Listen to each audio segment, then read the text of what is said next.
So just back up and pledge is over. You can sit down if you want to, but there's really no need to stay unless there's something urgent. All right, good to see you, Alex.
Okay, it's time to get started. I'm going to call this a regularly scheduled meeting of the Lawton City Council to order.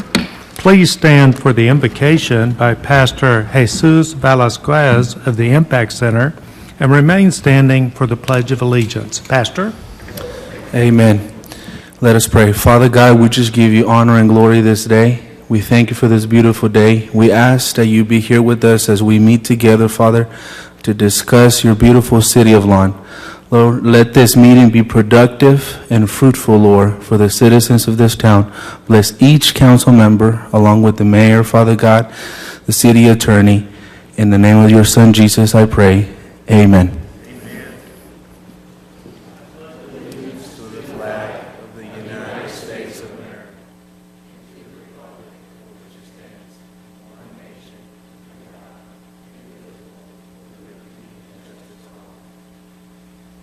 All right, thank you, Pastor.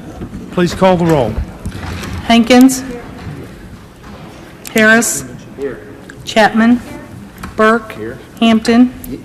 Fortenbaugh. Johnson. Warren. Okay, and we're going to start on the reports from Mayor and City Council with Ward 1. Ms. Hankins? Okay. Mr. Harris? Okay. Wow, talkative bunch. Okay. Mr. Hampton? I'll take up their time. Okay. I'm kidding. I just have a couple of things. Number one, finally the farmers market is going to have its grand opening. It was supposed to be last Friday at 10 o'clock, I believe. They changed that to 2 o'clock, correct me, this Friday.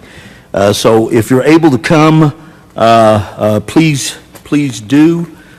I just want to, not remembering everything, I'm going to read real quickly. Dr. Legecko and his board and so many other supporters are happy to announce the grand opening of the new farmers market this Friday at 2 a.m. at Shepherd Park downtown across from the library. Is that what I say? 2 p.m., you said 2 a.m. Oh, I meant 2 p.m. See? What a crew, what a crew. Thank you. And I'm reading it. This will continue to enhance the lifestyles of the citizens of Lawton year-round. Come on down and take a look at this wonderful building. I'm thrilled for the citizens of Lawton and everybody involved in this happening. That is 2 p.m. this Friday. And then also I want to mention Southwest Oklahoma 2002 Trails Fest weekend. This is put on by a group of partners that help to put on many other events, Fit Kids, but they put on a whole lot of events. But they're looking at June the 17th through the 19th, 2020. Mark your calendars for that if you would, please. This is, there's more information to come, but this is going to highlight the outdoor recreational areas in our city and over this whole area down here. There's going to be family-friendly activities for all ages and abilities, so anybody can come, and it's open to everybody. There'll be more details to come. That's June the 17th through the 19th, and there'll probably be an item agenda and some more information to come, but mark your calendars on that one. I do want to say that I appreciate more going through some of the things I have the last month. The city manager and their support, and especially the support of all my council members. I'm very thankful for that. Thank you, Mayor. All right, thank you. And Mr. Fortenbaugh. Just a couple of things related to the recent weather we had. One thing is the amount of information that was put out by the city, and Kaylee's name was on all of those, so she gets to take the credit for it. But there was a constant stream of information about what was closed, what was open, avoid this area, this is what we're doing right now. It was very helpful, and I hope a lot of people got something out of that. The other thing is, I wanted to shout out to the water department, not the water department, but the people that fixed the water pipes, because on that snowy day in the bad weather and it was very cold, a water line busted down by the post office on the west side. And they were out there digging a hole and all that stuff. Me, I probably thought, I'm not going to do this job anymore. But they did a great job. All right, thank you, Ms. Johnson. Okay, and I too would like to give a shout out to the city workers that worked overtime hours, the whole street crew and everybody that was involved getting out and making sure the roads got as cleared as soon as possible. And also today on Flower Mound, I saw a tar crew, and they were tarring that road. And when I see that, I think about how many millions of dollars that few thousand is going to save us over a period of time. And I'm glad to see our city getting back to that. And I stopped and took pictures of them. And I'm going to make a post about that because I think it's a very important thing. So appreciate that. And with that, we'll move on to audience participation. Anyone having an item of business to present to the City Council that does not appear on the agenda, please come forward at this time.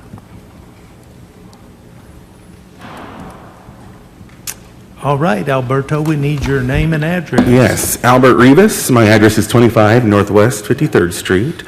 I think I'm going to start doing 3 minutes with Al at every council meeting. That way you see my face every time. Secondly, I'm sorry I couldn't make the last one because I had COVID. I'm completely fine now. But I didn't want to come here on that, right? That was 2 weeks ago. I wanted to bring again the topic that I mentioned at the end last week is the time you guys are having these meetings. I'm currently on extended lunch for this, and just kind of want to say that, you know, predominantly the majority of the people, especially my age, are at work right now. So when we preach that we want young professionals to be involved, when we preach that we want to see younger people interested in local government, how are they to do that when they have council meetings at 2 o'clock in the afternoon, right? Am I wrong? We don't You don't converse respond? back and forth. Oh, okay, cool. That's nice. So it doesn't make it any personal. No, it's not that it's no, I know. personal, it's the law. Right, okay. We're not allowed to discuss anything Okay. that's on agenda. Please proceed. Yeah. And also, thank you to whoever was the one that sent me the email last week, or when I was here last, from Proton Mail, so I appreciate the fake email. But I just wanted to say that 6 o'clock meetings need to come back. I don't care if y'all alternate it from 2 o'clock to 6 o'clock, that way you have a day. The last thing I want to do is take people away from their family in the evenings. But when the majority of your constituents are at work during these council meetings, that makes you all not accessible as you all should be when you took this position. So that is my request, and a lot of other people's request, and a lot of people that wouldn't say it to you all in front of you, but they do support in the background. So that is my request, and it will continue to be my request at every council meeting, and you guys will see me then every time. Cool? Thank you guys. Thank you for coming. If there's anybody else that would like to come during audience participation, please come forward at this time. Seeing none, we'll move on to the consent agenda. The following items are considered to be routine by the City Council and will be enacted with one motion. Should discussion be desired on an item, that item will be removed from the consent agenda prior to action and considered separately. Council, on item number 2, we're pulling the claim on Marcos Rodriguez, and we're pulling item number 3, as well as striking item number 6. Are there any other items that council members would like to pull or strike? Can I have a motion? I move to approve the consent agenda with removing in item number 2 the Marcos Rodriguez claim, pulling item number 3, and striking item number 6. Have motion. Do we have a second? And we have a second. Please call the roll, or please vote.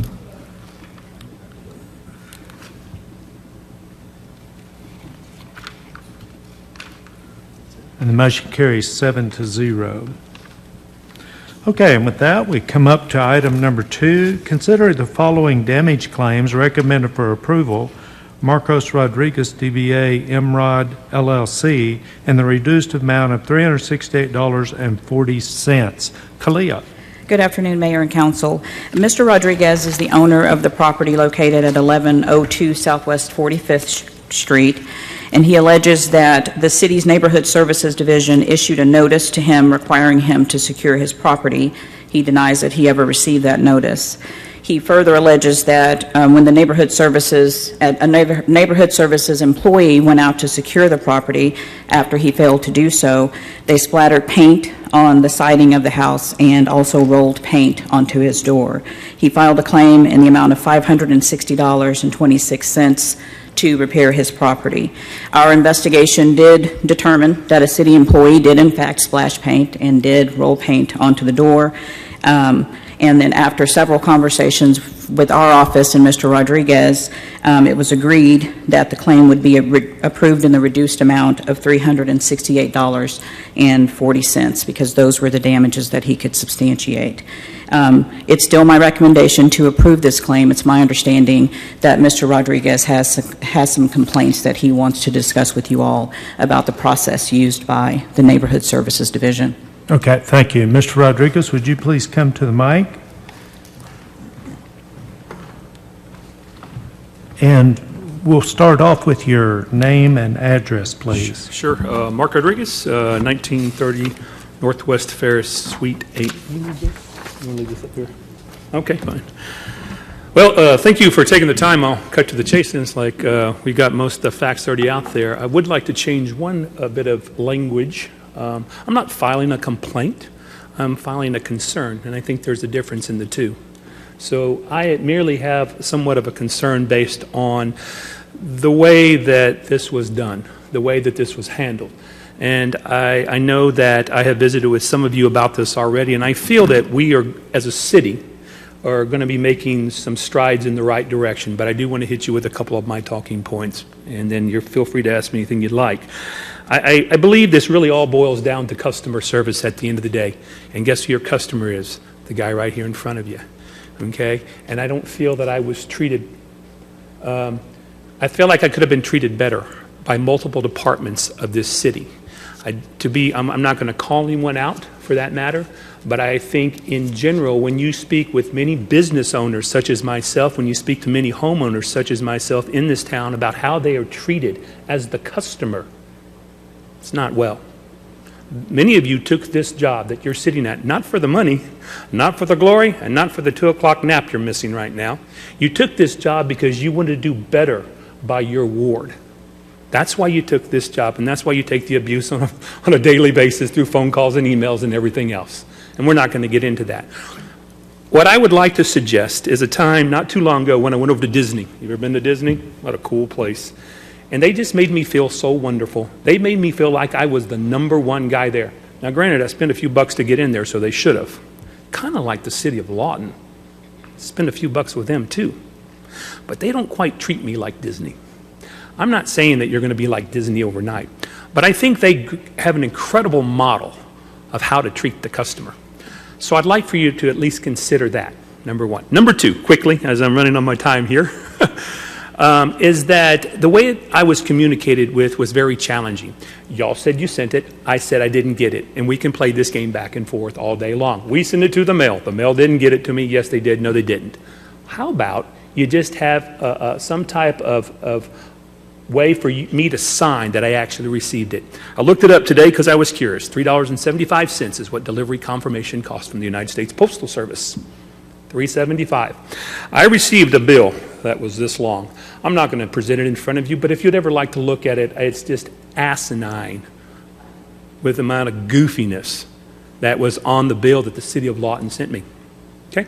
So, I think you could have come up with a couple of bucks more to add on to that bill for delivery confirmation so that I have. Those are the only things I have for you to consider. Thank you for your time. Feel free to ask me any questions if you like. I do happen to want to add one little last thing. I do agree with the 2 o'clock. It's difficult to get here at 2 o'clock in the afternoon. So I don't know about anybody else, but it is. So I will add that. Any questions for me? Seeing none, do you have any questions for Kalia? Do we have a motion? No. Thank you for coming, Mark. Thank you for taking the time to listen to me. Move to approve the claim. Have a motion for approval and a second. Discussion or debate? Please vote. Motion carries 7-0. We move on to item number 3. Consider the following damage claim recommended for denial. Tammy Cook in the amount of $812.26. Kalia. Mayor and Cook, Ms. Cook has, Ms. Cook has filed a claim alleging that on October 20th of last year, she was driving her 2021 GMC Yukon northbound on Southeast Interstate Drive when she struck a pothole. She further stated in her claim that as she drove home, she noticed her tire deflating, and 2 days later, she took her vehicle to a tire shop and was told that the rim was cracked. She is seeking $812.26, which represents the cost to replace the rim and the tire. I've recommended denial of the claim. Prior to October 20th, when Ms. Cook alleges that she hit the pothole, the Streets Department had no notice of any complaints or calls about potholes on Southeast Interstate Drive. As you all are aware, and as stated in the memorandum, the law is well established that the city's liability for potholes and other defects in the roadway is conditioned upon the city having prior notice of the condition. And here, we had no prior notice. Now, on October 22nd, 2 days after Ms. Cook states that she hit the pothole, we did have another citizen call and complain about potholes in that area. And so a crew did go out and fill all of the potholes that they could find. Again, this complaint came after she states that she hit the pothole, so it, again, would not be prior notice. Another basis for my recommendation for denial is because Lawton City Code Section 23-16-1602 states that when a driver has an accident that results in property damage to his or her vehicle, and there is no damage to any other person or any other vehicle, then that person is required to make a report of damage to the Lawton Police Department within 24 hours. Ms. Cook did not make such a report. when drivers fail to abide by this section of the code, it puts the city at a disadvantage because we are unable, from an investigatory standpoint, to be able to substantiate that that pothole existed at that time and that they're reporting it contemporaneously with it happening. We have no way of knowing if if her damage occurred on a city street or even occurred at the time that they reported, and so it makes it difficult for us. So for these reasons, I'm recommending denial. Okay, thank you. And Ms. Cook, would you like to come up forward, please?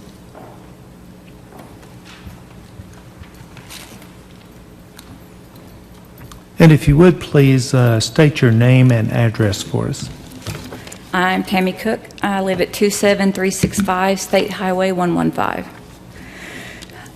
To start out with, there was someone that did call in before me, and it is listed on the first page of the letter that I got, saying that there was a call in before mine, and mine actually happened Wednesday night is when it happened. So by the time I got home, I didn't realize it, and I did not drive my vehicle again until Friday afternoon. When I was driving into town, I saw the air pressure going down, and from where I live, I went straight to T&W, and they checked it out for me, took the tire off, and showed that I have pictures that I have a cracked wheel. So at that point in time, I called here, and I have the time that I called in the day. It was at 4:20 on the 22nd, and then I immediately asked the girl what I needed to do, and she told me what I needed to do to get things filled out. So, I mean, that's what happened. And with the 24 hours, if you want to get technical about it, I mean, it happened Friday night. If you go by your operating hours, it's less than 24 hours. Because I did not know it until, like I say, I got ready to drive my vehicle again on Friday. You said it was reported beforehand, and it's in a Yes, letter you received yes. from the city that it Yes. was reported beforehand? Yes. There was somebody else reported it. It's right here in y'all's letter that you sent to me. She's actually looking at the claims memorandum where I noted that the person called on October 22nd, which is after, according to the claim that was filed by Ms. Cook, her damage occurred on October 20th. It did occur that night, and I wrote that in my letter. Okay. Yes. And even if it occurred on October 20th, that night, then this call came in 2 days after that. It came in on Friday afternoon. It happened on a Wednesday night. I called in on a Friday afternoon. And I'm speaking about the other person that called Oh, in. okay. They called Okay. in 2 days after she alleges that she hit it, which was on the 20th, and you said at 9 o'clock p.m. Okay. Counsel, do you have any questions? I do. Okay. So, Kalia, whether the Oh, I'm sorry. pothole was there previously or not, and I'm new, so I don't understand all the regulations, but I've known Ms. Cook for a very long time and have no doubt that what she said happened. Is it just the standard policy that if, nobody saw it and you didn't report it because you didn't know that you had to report it right away, that we're going to deny this? No, that was just pointing out actually the code section that requires it. And in no way am I doubting that this actually occurred. Okay. I'm just stating that that makes it difficult for us from an investigatory standpoint. But the requirement for the city to have prior notice, that is actually state law. There's longstanding Oklahoma Supreme Court case law that requires the city to have prior notice of these types of defects. I believe what the case specifically states is that the city cannot be the insurer of safe travels. So in order for us to pay claims or be held negligent for potholes or defects in our roadway, we have to have known about the defect before, or we should have known about the defect. So if there was a gaping hole down Gore Boulevard, even if nobody had called in, of course we may pay that claim because we should have constructively known that that was there.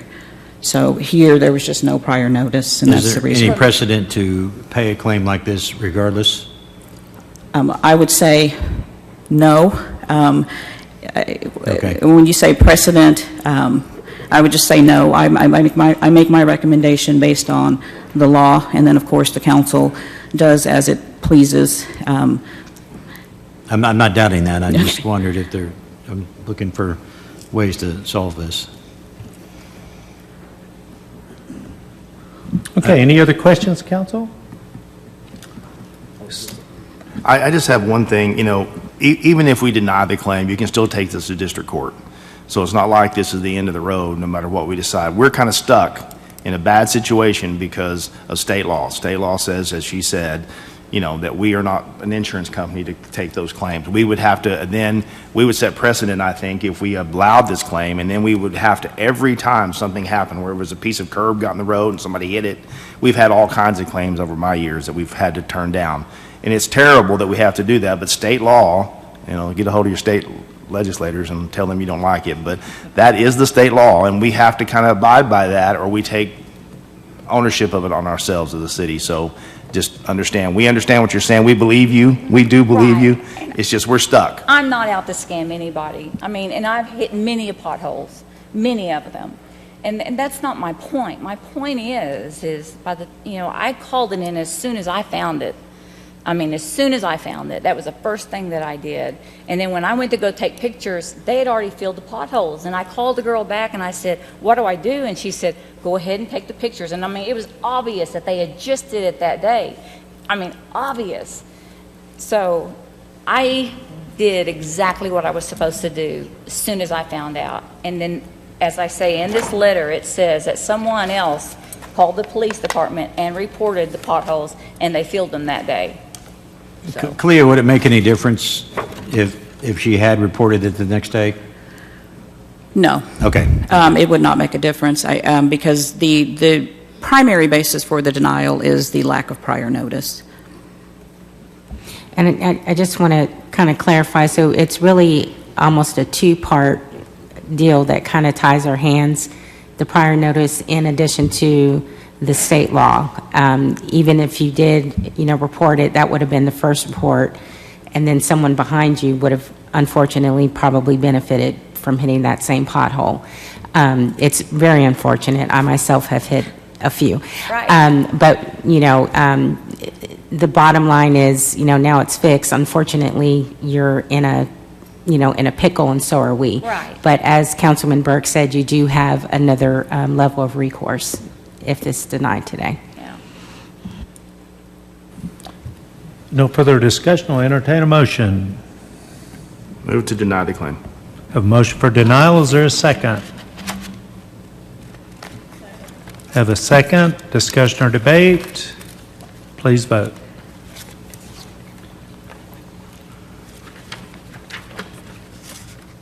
And the motion carries 6-1.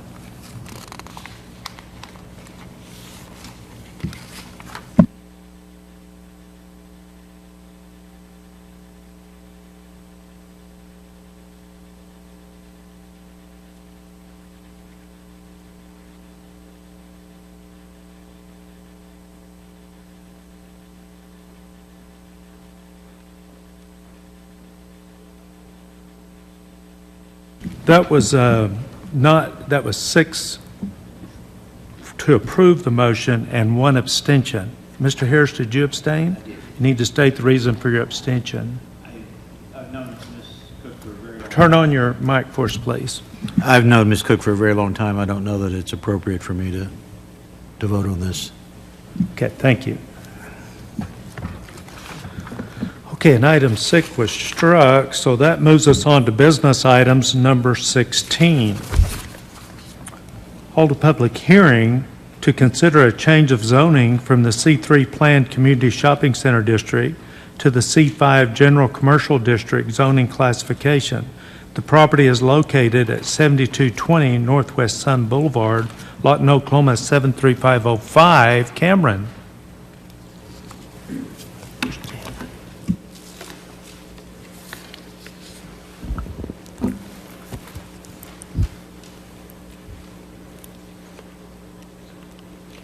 All right. Good afternoon, Mayor, Council.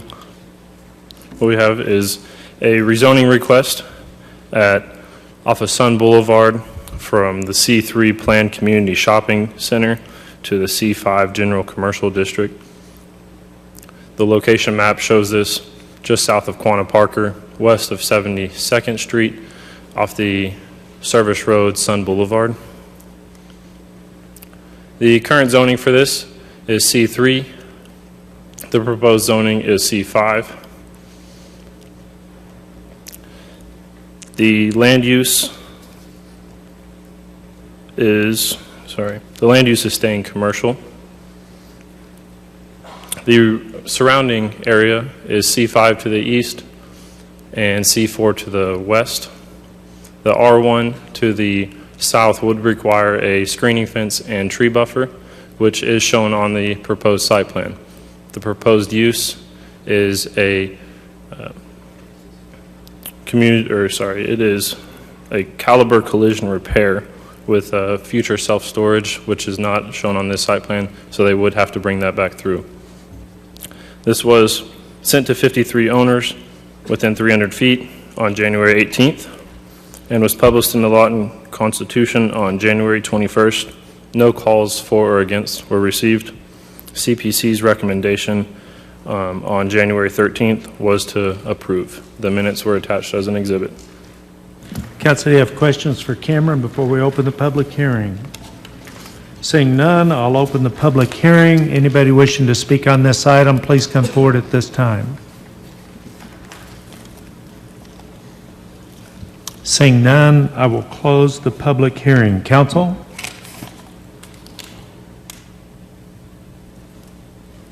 Move to approve. Motion for approval and a second. Discussion or debate? Please vote.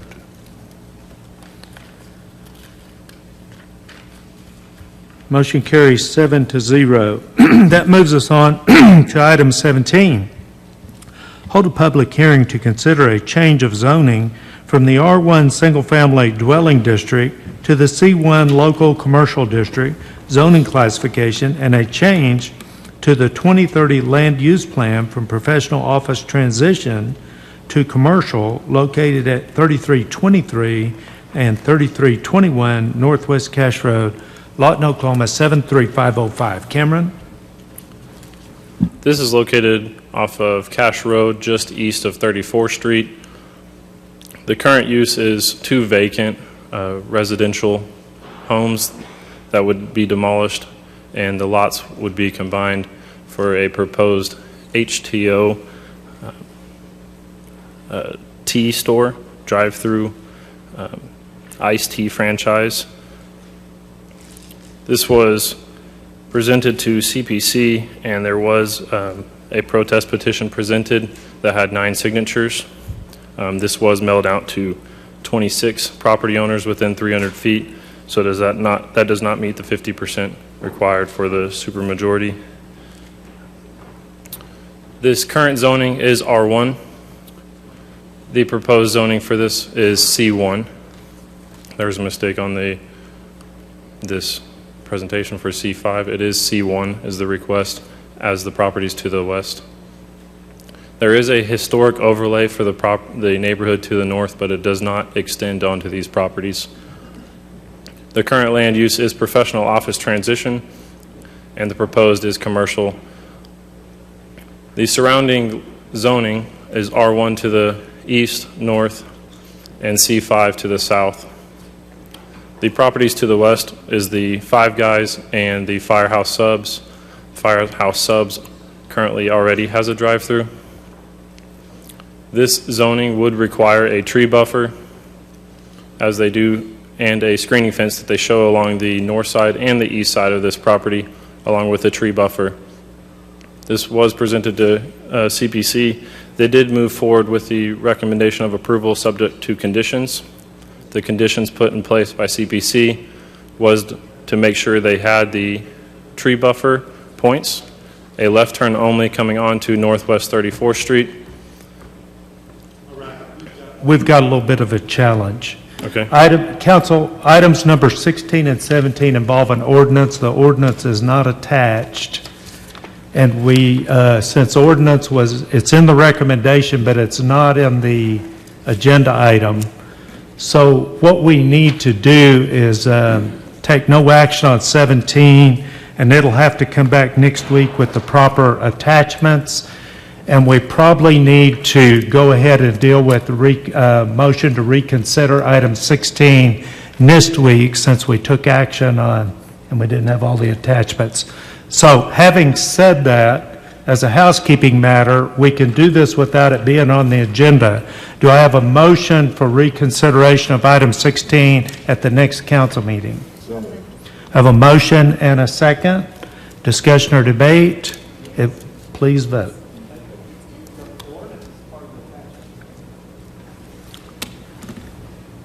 I see the CPC minutes, I see the exhibit. Here's the ordinance. Show me where it is.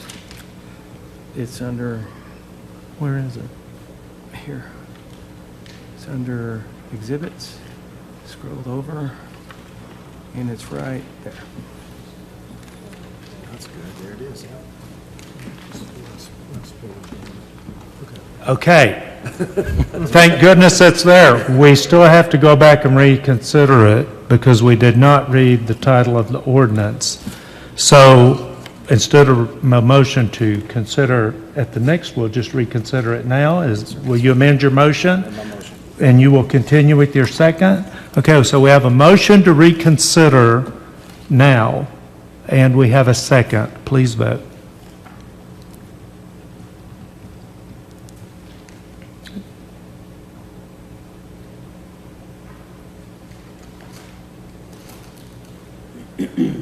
Need one more vote. And motion carries 7-0. Hold on for us a minute. Now, we're back on item number 16, and I'll need a motion for approval and read the title only. So moved. Have a motion, and I heard a second. Please read the title. An ordinance changing the zoning classification from the existing classification of R1, single-family dwelling district, to C1, local commercial district zoning classification on the tract of land, which is hereinafter more particularly described in section 1 hereof, authorizing changes to be made upon the official zoning map in accordance with this ordinance. Please vote. Motion carries 7-0. Now we move on to 17. And I think we're up with you. Go ahead. I thought I overheard you read that in the ordinance title that we were changing the zoning from R1. That would be 17. That would be the item on 17. The item 16 was changing the zoning from C3 to C5.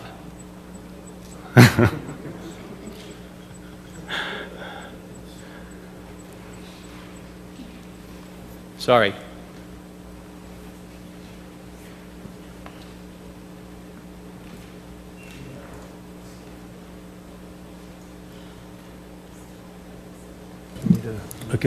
Okay. Okay, I need a motion to reconsider. So moved. And we have a motion to reconsider in a second. Please vote.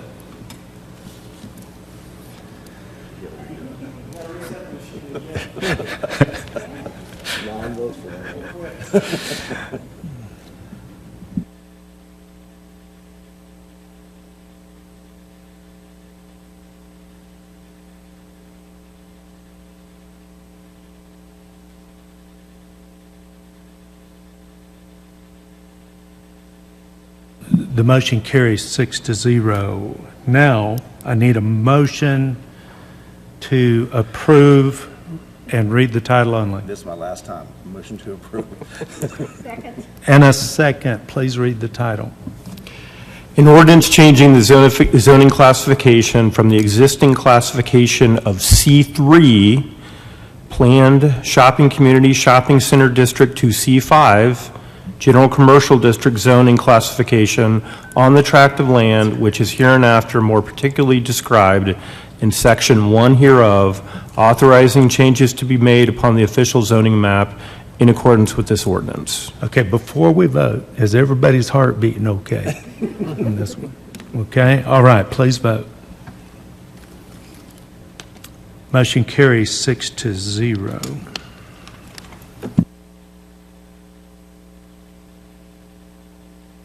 All right. Cameron, were you through talking to us? I don't remember where I was at now. Okay. We still need to open. You made my heart miss a beat when okay. you said I missed the ordinance, but Okay, does anybody have any questions on number 17 for Cameron I or would other just like staff? to finish up the Okay, go CPC's for it. recommendation and what HTO is going to do. CPC's recommendation was to make sure that the required tree buffer was on the north side. They have the right amount of points now. The recommendation onto 34th Street is a left turn only to avoid the traffic going northbound. And the tree screening, or sorry, the fence screening is 6 to 8 foot is our city code requirement. They want to enforce the 8 foot. HTO is here if you have questions for them. They have ran numbers on 6 foot, 8 foot stockade versus metal, and they could present that information to you if you have any further questions. Ms. Hankins. Cameron, this is in Ward 1, which is my ward Yes, that I represent. There was a lot of concern because there's no seating. This is all drive-through, right? There is an outdoor patio. They're not going to sit inside. They will pick up inside is an option. Okay. But it is a drive-through. They can park their cars, go inside, get a mobile order, or order there and leave. There is outdoor patio seating on the south side of the building. And in the City Planning Commission, they were satisfied with the flow of the traffic there? The flow in the Because- drive-through, or With the drive-through? the flow of it, yes, it has the proper queuing spaces. That was not mentioned as far as the drive-through. The lights was the concern from the business and the car lights shining through the fence, and that's where the fence requirements kind of came in with the 8-foot fence instead of the 6-foot. Okay, thank you. Yes, ma'am. Cameron? What? Go Yeah, ahead. sorry. I think you mentioned the historical preservation overlay. Can you explain what that means? There's a historic overlay to the neighborhood to the north. It does not reach to this property. I just wanted to mention it because there is restrictions in the historical area to the north, but not on this property. Okay, thanks. Cameron, Ms. Chapman. do you know what their night hours are going to be? They're what? I'm sorry. Their night hours? I'm not sure on the hours.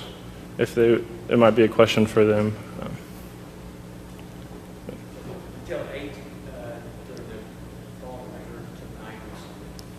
8 p.m. is when they'll close in the fall and winter, 9 p.m. during the summer hours. Any other questions before we open the public hearing? Seeing none, I will open the public hearing. Anybody wishing to speak on this item, please come forward at this time. How are you? I'm doing well. Please Thank you. state your name and address for us. Yes, sir. My name is Randy Foster. I'm a registered architect. I'm actually from Oklahoma City, so it's 620 Southwest 103rd Place, Oklahoma City, Oklahoma 73139. So, but I represent HTO, and I kind of want to tell what HTO is. It's new to the area. There's only like 3 in the state of Oklahoma currently, and with another 2 about to open. But what it is, it's a brewed iced tea store. And so they brew it in the back of house, and then they have about 32 bubblers in the front of the house with a total 26 flavors. So with the operation, there's not seating inside. We do sell prepackaged snacks inside, so it's more of a retail. They call themselves a luxury retail facility. And so they also sell like Pelican and Yeti, thank you.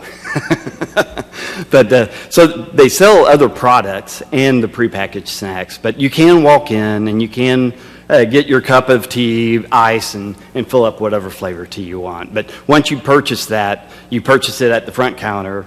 You got 2 registers, and then you walk out and you can go to the outdoor seating, which is only 8 seats, 2 tables. So it's really, more lounging than really governed for seating purposes. But then you can leave. And then with the drive-through, they do a considerable amount of their work during their happy hours, which is like, I think 2 to 4. And so that's when the majority of the drive-through occurs, and that's when the queue space will happen, and that's why you have the 2 lanes to accommodate that. And they do have they call it sombrero position, where they have a guy outside with an iPad. You know, it's modeled after Chick-fil-A, which made it all famous, you know, but so you got the traveling. So they try to get through the traffic quickly. So after the CPC meeting, we heard the concerns, and we came back and we revised the site plan to confirm the landscape tree buffer points, and we also did studies on the north fence line and then even the left-hand turn lane. And so to accommodate the citizens, we painted the stripe on the left-hand turn lane. Just, you know, there's nothing really more we can do architecturally or site-wise to direct the traffic, not from turning right to go north, but we did do the arrow to turn south. So, and then with the fence, we did a study. We got a couple different prices of deltas. Now we're willing to, originally we priced the 6-foot stockade fence. Now to go to an 8-foot stockade actually doubles the price, so that's not something we're looking at doing, but we are willing to, we did price out a 6-foot metal fence, and we're looking at a horizontal rib fence, so it's better than what the Five Guys and the neighbors to the west have, which is just corrugated metal. So it's more architecturally acceptable, and then we have priced an 8-foot fence. Now we haven't figured out where our line is. We haven't taken bids or anything to make sure it's in budget, but currently, I believe the owner is willing to go to the 6-foot metal fence. So you don't have the slats that were the concern from the CPC meeting of lights coming through. And we also have studied the lights, and we originally had wall packs on the north side that would shine out towards the houses, and we were willing to go with a light pole on closer to the property line with the baffles on the backside that's compliant with dark sky. So that means that only about half-foot candle will go towards the north, and then we'll get the 10 to 15-foot candles towards the south. So it'd be directed towards our building and not have any spread or limit the spread. And, you know, we're also considering we looked at speaker locations, and HTO has a standard of only 2 speakers on the outside of the building. And so we would accommodate that, not putting them on the north side. This is for the music, and we would also entertain, you know, keeping the volume down low, because we understand that part of it, you know. Ultimately, we want those 6 or 8 neighbors become the customers of our store, you know. We don't want to make anybody mad, but we've also looked at the drive-through speaker, and it does face the west, the drive-through sign, and there's limited what we can do that just because of the communication that's needed for the drive-through element. So, you know, but as you look at the acoustical spread, because it's directed towards the east, you know, you'll get a little bit of bleed through towards the north, but it'll be greatly limited on how acoustic flows.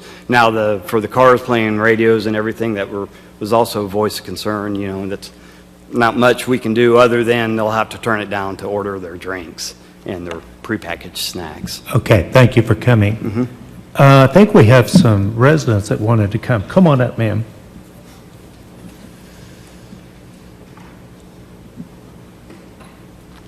Thank you for coming. If you'll state your name and address for us, please.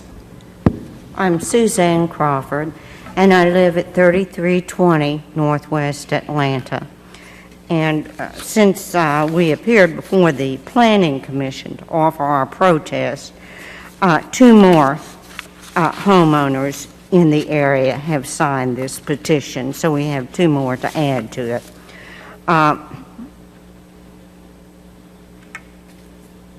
This is a historical, right next to it is a historical overlay district. And this will really have an impact on that, I believe. But more importantly than that, this is going to substantially increase the traffic on Atlanta. Right now, we have a traffic problem already from the businesses situated on Cash Road. Those, well, it's really 3 in 1 and 1 restaurant. because people will get off Cash Road and zip down Atlanta one way or another to get into those. And it's just not acceptable. There is an enormous pothole already at the corner of 34th and Atlanta. Now, the council was kind enough to install a four-way stop at that intersection, but it has not prevented traffic from using that. And we're talking about traffic traveling anywhere from 30 to 40 miles an hour down that block, especially the block 34th to 33rd. These are exceptional. This block is exceptionally long. It's only equal to the one that is on Denver. So we have an exceptionally long block, we have children playing, and we have intense traffic. That is a big concern of ours.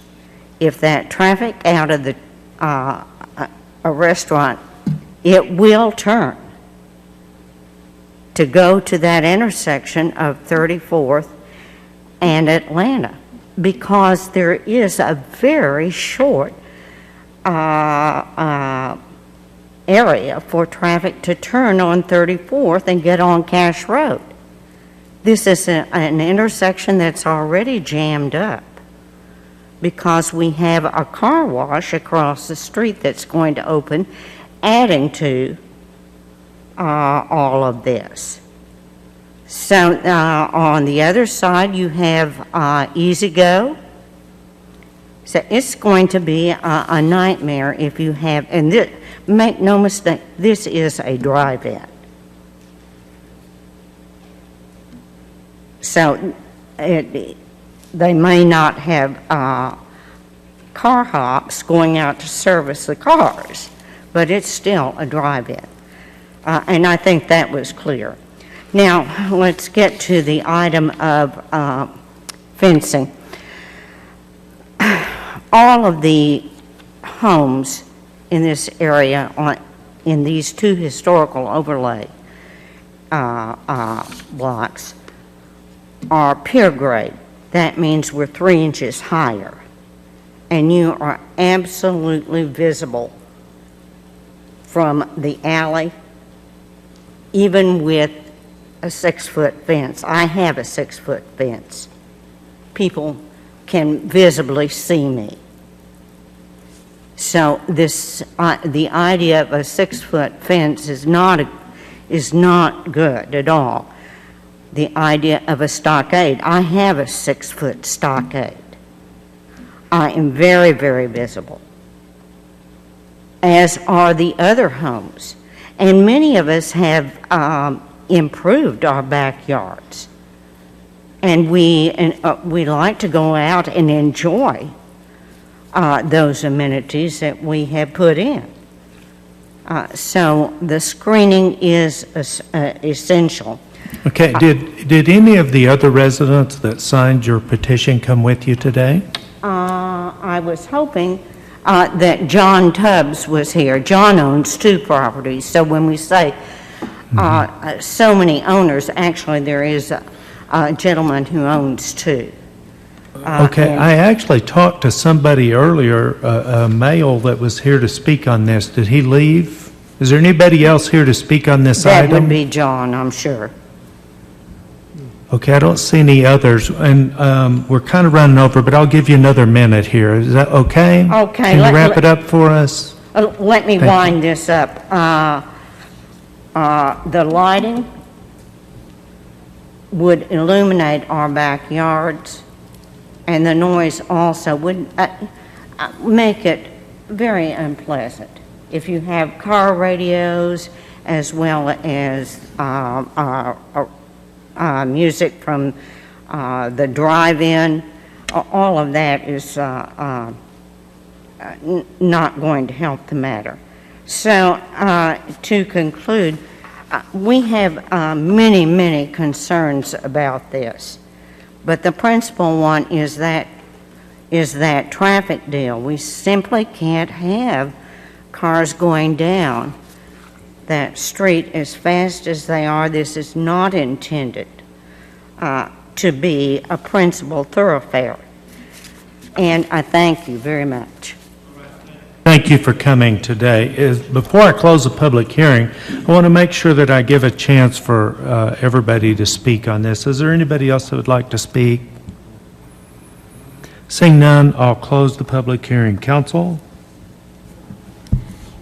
Yes, it's kind of a catch-22 along Cache Road, because it's going to get developed, and it is getting developed, and we want our city to do that, and we want to grow and have different businesses there. The houses behind this area are very nice. People have put a lot of effort into bettering their houses and that sort of thing, and so my heart goes out to them because I try to be a nice person most of the time. But that road is bad, as Ms. Crawford says, and any more wear on that road, and at that intersection it's particularly bad, then I think, the city will have to look at that as well. But anyway, it's just going to be a difficult thing, because that is developing along there. I got a question. I do too.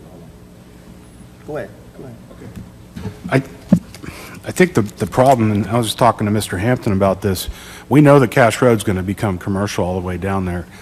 And there's a lot of good, the Planning Commission said left turn only coming out of there on 34th Street, that hopefully will keep them from turning onto Atlanta. The tree buffer, 8-foot fence, I think if we accept this, we should accept all those recommendations. But right now, with all this change going on, the speed limit is still 45, and somewhere the city needs to look at this area and figure out what we're going to do to improve it, to allow traffic to get through there and decrease the accidents, because it's just getting worse and worse and worse. I'm astounded it's 45 miles an hour still. I don't know, Richard, I guess that's the Traffic Commission? Okay. I'm sorry. I'm sorry. I know I don't talk much, but what about, in the meantime, if we can get a speed bump over there until, the speed limit is changed and some of these other changes have been made? Yeah, I'm not sure that a speed bump will, have you been down that road? She's correct. It is a long area there as they go down there, so I'm not sure a speed bump would be, you may need them every so many feet, I don't know, but I'm not sure a speed bump will work. But one thing I will say is, and I hate this for the people that back up to Cache Road there, because when we did Firehouse Subs, we had the same complaints, of people not wanting it to back up to their properties, and I understand that, but the reality is along Cache Road, both sides are going to be commercial, and all those residential homes eventually are going to be gone. It's just the way it's going to be, and so with that, I'd like to make a motion that we approve this with the recommendations from the CPC, that it have an 8-foot fence, and that the screenings are exactly as the CPC recommended, and only an 8-foot fence. That's the only way I'm willing to make that motion. Okay, we have a recommendation for approval, which does, the recommendation does include all of those things you said. Also includes read the title only. Is there a second? Second. Have a motion and a second. Discussion or debate? I had a question before. Yes. Is that possible? Yeah. I was noticing on the drawing, those are to scale, right? Yeah, coming in off of, and I know there's several places that do this, but with the double lane, can you talk a little about addressing not having a bottleneck there, where if we're very successful, which we hope, and we have cars down the front of that building, somebody coming in to try to get in line off of Cache Road then might not be able to get through there. I couldn't tell if there was room enough for them to get through, go around, and try to negotiate. Right. You're talking about for the drive-through access? Yeah, my concern is that, as Councilman Forbach was talking about, that traffic doesn't get backed up because of a bottleneck on Cache Road. Right. And on the site plan, we do have the 2 lanes, so that helps with our queue space. And so, but we actually are compliant without the second lane, so that allows us the two additional lane of, I've counted 5 more cars on the east lane, but we also have the one-way drive bypass lane, so anybody who wants to actually decides not to go through the drive-through can actually bypass, go back around, and we Coming in off of Cash Road, they can turn right, and go around. Right. And then come That's back correct. out on 34th. Yeah, they could go out on 34th, but the pattern of traffic is in a counterclockwise fashion. Now, the front does have two-way traffic just on that front access aisle where the 90-degree parking spaces But occur. if successful, which we hope, those double lanes go in front of the building, then that's what I was concerned about. If they do go in front of the building, somebody coming in off Cash Road being able to access that bypass lane. Right, well, other than you actually, it's 2 lanes wide and on the front side of the building, so you could actually, and we've got a similar thing at one of our other stores, and they set out cones, and it's mainly the happy hour, Right. 2 to 4 o'clock, but they set out cones and they actually route the traffic, and so they always keep another lane open just for allowing cars to bypass. If it comes around the front. Mm-hmm. Okay, thank you. Mm-hmm. Mr. Mayor? Yes. So, the thing I'm worried about is that in a really high volume moment, that traffic will be blocked along Cash Road. People will be backed up on Cash Road, similar to what they do outside of Starbucks now. Is that, the other stores that you have, are they that busy that there's been a problem? I know you have the one up on North May Avenue. Right, yeah, and that's a different owner, but yeah, and that's the reason for our double drive-through lanes on the east side, is to accept that queue space. The one that we have on Western, we didn't go with the double drive-through, and that's became a problem on that store on southwestern Oklahoma City. So we've kind of learned, and even talking with HTO, the corporation, not being not the developer, but the actual corporation, talking with them, they have gone with the double lane drive-through model to accept the queue space so it doesn't interfere with the parking up front in this location here. So how many customers an hour would that handle without having it back up? Roy is one of the managers. I don't know if you've run some numbers. I don't know if you know them, but okay. Yeah. So yeah, we've run numbers and done studies and actually have software to count how many people are going through drive-through. Mainly, to keep our time down. The more we get through, the more money we make, type thing. But but it's also to keep that clear. But again, that's where we've added 5 more car queue spaces in with the second lane to kind of minimize that, because we don't want that backing up in front of our store to limit the parking, the handicap access or anything, much less going out onto Cash Road. We agree with that. Okay. We might add that we have more queue space here than we do at a Western. That's correct. And so just from experience, we expect this store won't be the volume we have on Western, and only once in a while do we back up to the street. We've done some modifications, these Right. cones and stuff, so I don't have a number for you, apologize for that, but from an operations standpoint, we tell you that we've got more queue space, so, you are right, if it backs up too much, our hope is people will go in and around the building, but that's something we'll have to manage, but we've got more queue space than we do at Western. Right. And, just once in a while, we'll back up to Western, and then we kick in the second. Right, and that's just to reemphasize that we didn't actually design the double drive-through lane on the southwestern store, so. Okay. And that's learning from mistakes and progression, and that's what we're doing here at Lawton, so. Do I have a motion and a second? Please read the title. An ordinance changing the zoning classification from the existing classification of R1 Single Family Dwelling District to C1 Local Commercial District zoning classification on the tract of land which is hereinafter more particularly described in Section 1 hereof, authorizing changes to be made upon the official zoning map in accordance with this ordinance.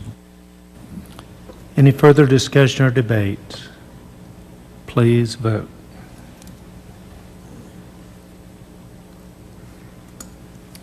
Okay, the motion passes by 5. It takes 5 to pass an ordinance.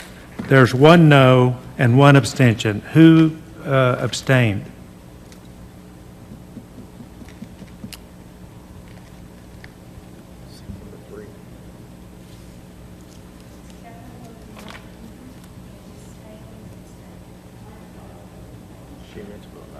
Okay, hit the wrong button. We can just record your vote verbally. Supposed to be, okay, so the motion carries 5-2.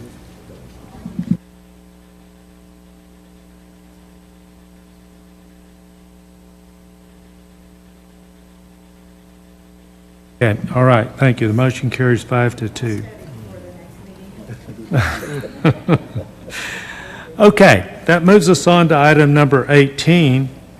Consider temporary suspending council policy 1-6, council rules and procedures, to allow reconsideration of an ordinance pertaining to refuse collection procedures.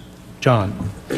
Council, this is just an agenda item to reconsider the refuse collection ordinance that you considered last week and that ultimately failed 5-4. So in cases where all of the council members are present, in order for us to reconsider the matter within 6 months, we have to temporarily waive the rules by a 2/3 vote of members present, and that's what this agenda item is for. And council, I ask this to be put back on because we need an ordinance consistent with what we are doing. So do we have a motion for reconsideration? So moved. Second. Have a motion for reconsideration and a second. Discussion or debate? Please vote. And the motion carries 7-0.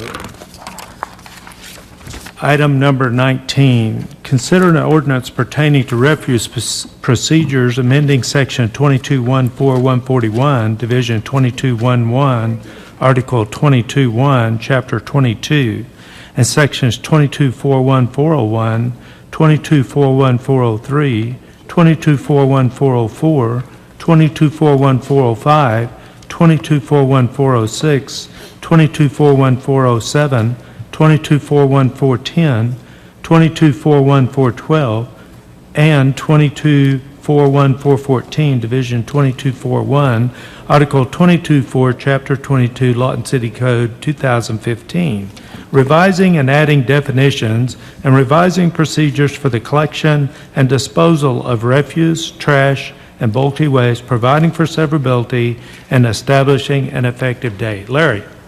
Mayor and Council, this is the ordinance that we had considered back in July of last year, and then again January 25th of this year.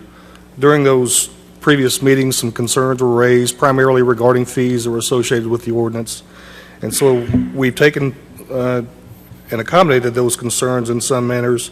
And so primarily looking at the revised wording, the changes consist of removing service fees for relocation of carts, removing fees for overloaded carts. Carts to be found in violation in those circumstances would be tagged to provide educational opportunities for that account holder.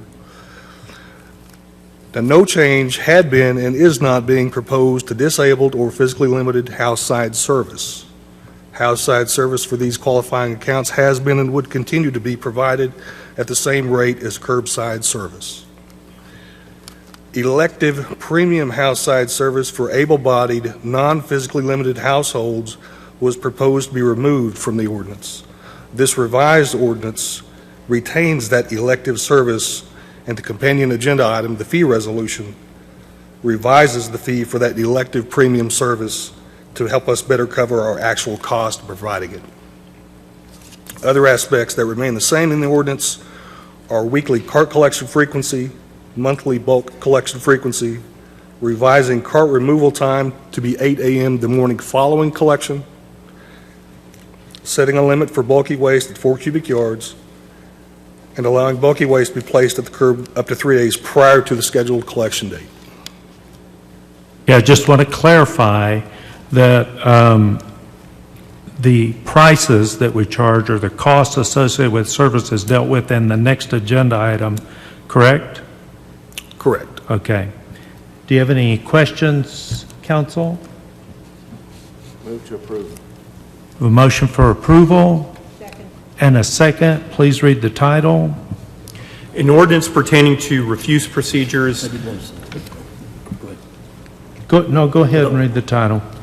Amending Section 22-14141, Division 22-11, Article 22-1, Chapter 22, and Sections 22-4-1-401, 22-4-1-4-141, 22-4-1-404, 22-4-1-405, 22-4-1-406, 22-4-1-407, 22-4-1-410, 22-4-1-412, 22-4-1-415, Division 22-4-1, Article 22-4, Chapter 22, Lawton City Code 2015, revising and adding definitions and revising procedures for the collection and disposal of refuse, trash, and bulky waste, providing for severability, and declaring an effective date.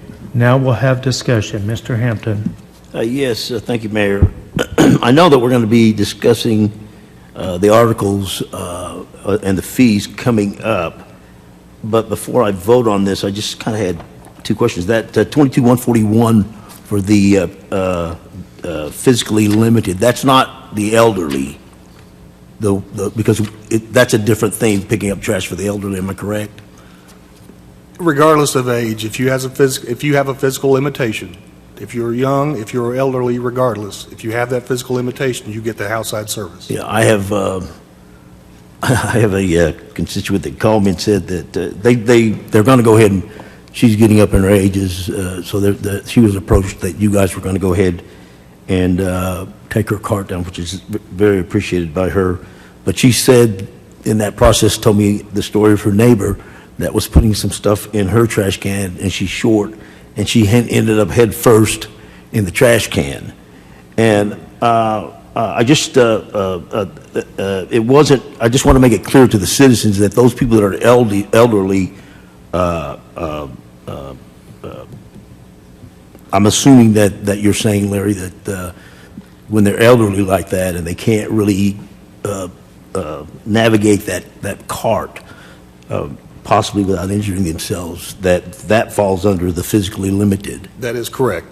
Okay, just want to make sure that we're not looking at stopping their side of house service, right? Correct. We had been, and we are not proposing any changes to disabled or physically limited house-side service. Okay, and even the 138 that was mentioned in the paper, those people will be transitioned, the disabled ones. There'll be a transition for them to be able to get something saying that they're physically limited.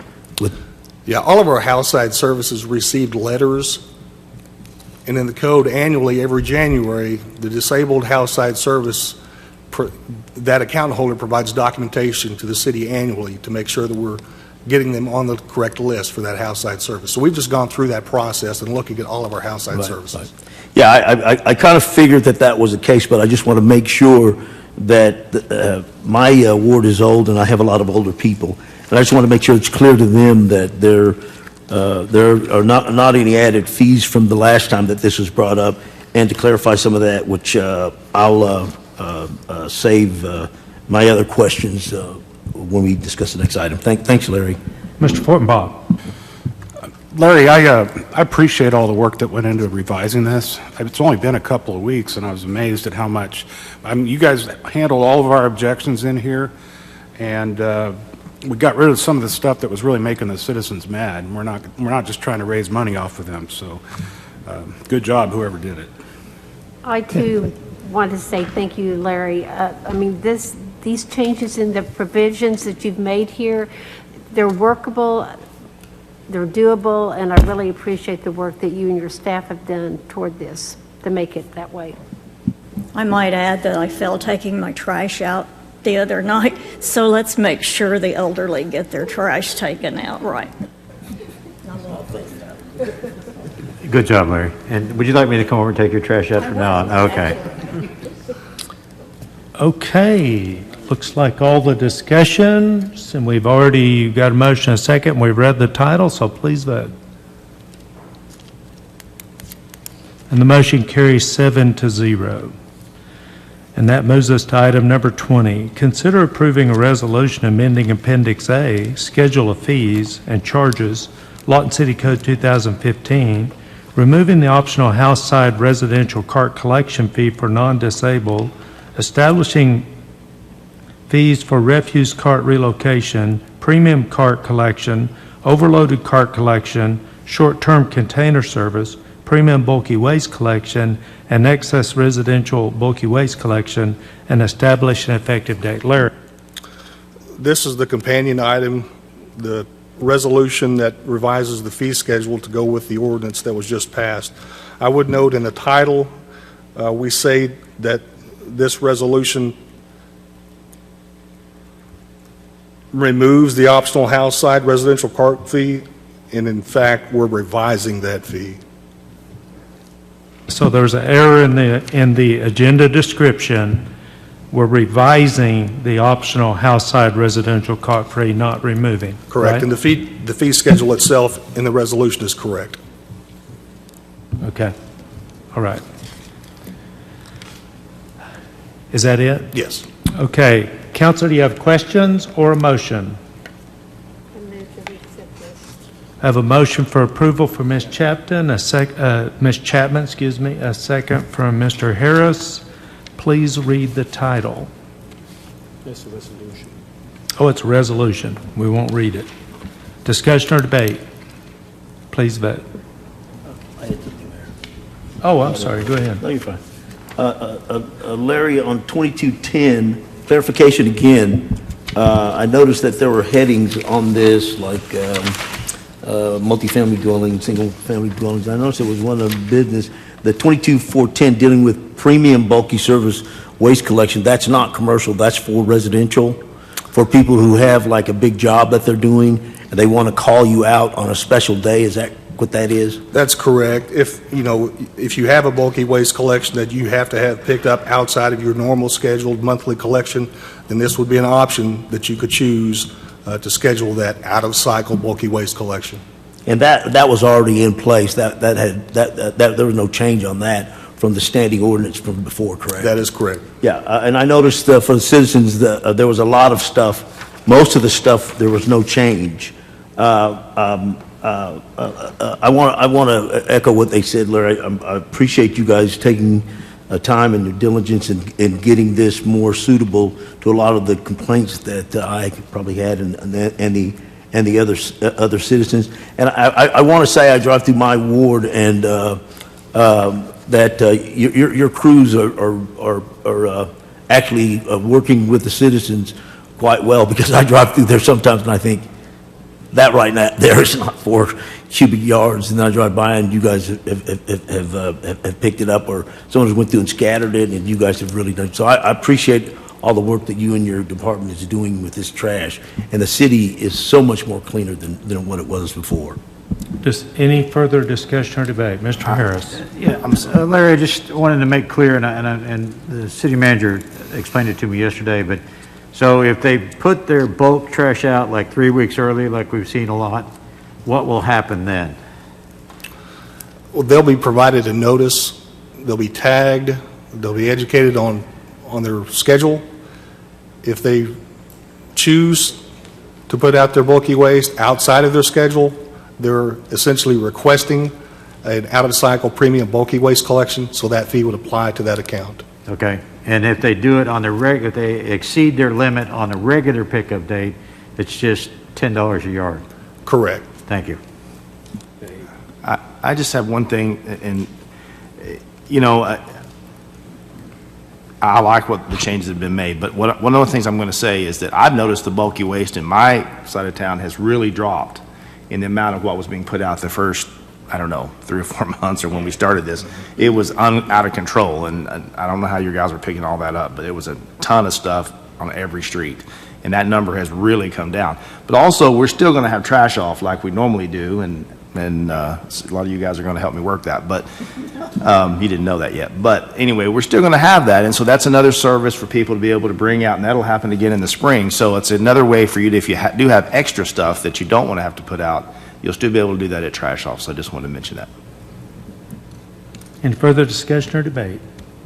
Please vote. Motion carries 7-0. And that moves us to staff reports. Michael? Mayor, we have no staff reports for today. We'll have some at the end of the month. All right, okay. And with that, entertain a motion, go into executive session.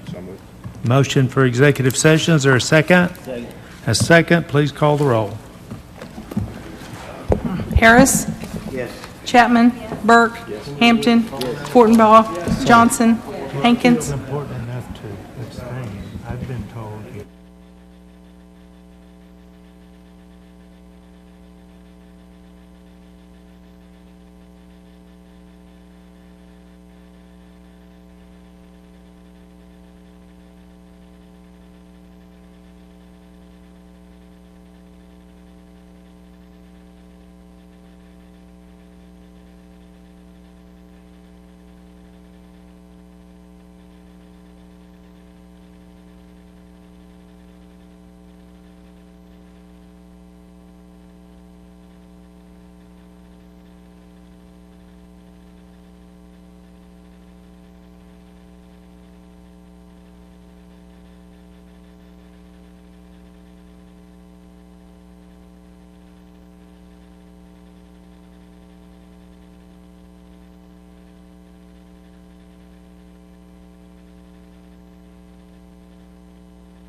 We're back. Call the roll, please. Chapman. Burke. Hampton. Fortenbaugh. Johnson. Hankins. Harris. Item number 21, John? Pursuant to Section 307B4, Title 25 Oklahoma statutes, council convene an executive session to discuss a pending claim regarding Republic Paperboard LLC. I understand there's a motion on this agenda item. I move to authorize the staff to secure professional, environmental, and treatment services from Garver LLC under the existing contract. Have a motion and a second. Call the roll, please. Are we voting? Voting. Motion carries 7-0. Item number 22, John. Pursuant to Section 307B4, Title 25 Oklahoma statutes, council convened an executive session to discuss an action relating to litigation against the manufacturers and distributors of opioids in an effort to hold them accountable for marketing practices alleged to have caused public nuisance and monetary damage suffered by municipalities, specifically the city's pending litigation as part of NRA National Prescription Opiate Litigation, MDL number 2804. I understand there is a motion on this agenda item. I don't. Okay, there is no motion on this agenda item. Okay, item number 23, John. It's been a long night. It has. Pursuant to Section 307B1, Title 25 Oklahoma statutes, council convened an executive session to review the employment of Michael Cleghorn, the city manager. I understand there is a motion on this agenda item. After long discussion, we decided that we're going to keep him a little bit longer, so we're actually very happy with what he's been doing. I believe on part of the council, we were all very happy with Michael's performance. We'd like to make a motion to approve a 5% pay increase, adjust the ICMA 457 contributions to a 50% split of the maximum amount allowed by law. A motion on the floor. Second. And a second. Please vote.